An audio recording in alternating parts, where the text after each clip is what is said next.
दोस्तों नमस्कार। आज का हमारा टॉपिक है स्टार्च की संरचना, जिसका सूत्र है C6H10O5 का होल है। स्टार्च जो आलू, मक्का, बाजरा, गेहूं आदि चावल से प्राप्त होता है।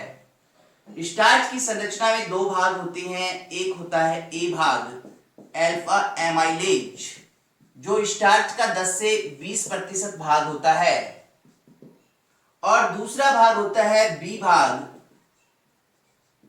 बीटा एमाइलेज, जो स्टार्च का 80 से 90% भाग होता है। इन दोनों से मिलकर के स्टार्च का निर्माण होता है।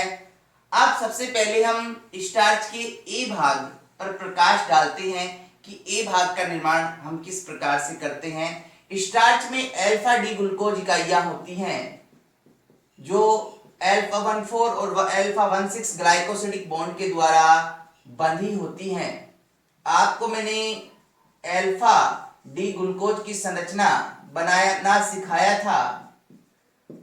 ये अल्फा डी ग्लूकोज की संरचना है, जिसमें OH दाईं ओर, H बाईं ओर होता है।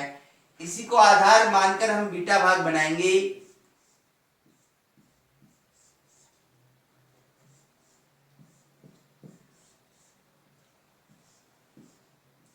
आपने इसमें देखा, ये कार्बन पहला कार्बन है, 1 2 3 4 5, और CH2OH ऊपर ही होगा हमेशा H।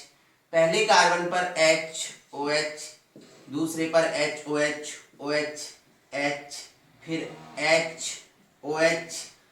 अब हम इस पे देखेंगे, वो ये same HOH, HOH, OH, H, HOH और CH2OH, H। तो ये पहला, ये दूसरा, तीसरा, चौथा, पांचवा और ये छठा। तो अल्फा भाग में क्या होता है कि इसमें पहला और चौथा जो अल्फा डी ग्लूकोज इकाई का है, ये जल के अणु को निष्कासित करते हैं, और जल के अणु को निष्कासित करके और अल्फा 14 ग्लाइकोसिडिक बंध बना लेते हैं, ग्लाइकोसिडिक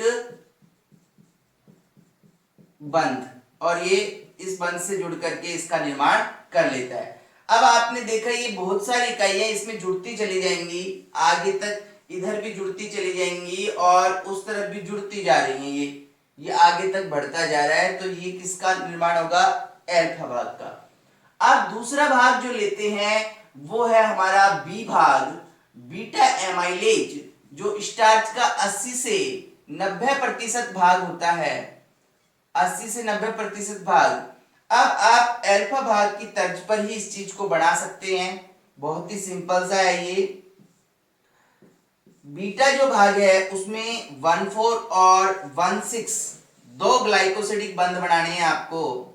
तो ये संरचना बिल्कुल इसकी तरह ही दिख रही होगी आपको, अल्फा भाग ही दिख रहा है। ये दूसरी जो संरचना मैंने बनाई है, HOH, आगे बढ़ता जा रहा है, ये HOH, OH, H, CH2OH, H, और फिर इस पे HOH, OH, H, ये और आगे बढ़ता जा रहा है, CH2OH और H। आपने देखा इसमें ये पहला, दूसरा, तीसरा, चौथा, पांचवा और ये छठा कार्बन है।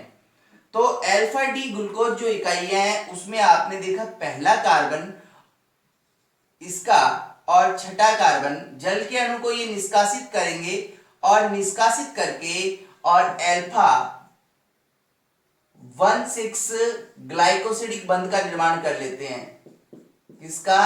अल्फा 16 ग्लाइकोसिडिक बंध। तो स्टार्च की संरचना में अल्फा 14 और अल्फा 16 दोनों ग्लाइकोसिडिक बंध हैं बीटा भाग में, और जो अल्फा भाग है उसमें 14 ग्लाइकोसिडिक बंध है। इस प्रकार से आप इसकी संरचना निर्मित कर सकते हो। धन्यवाद।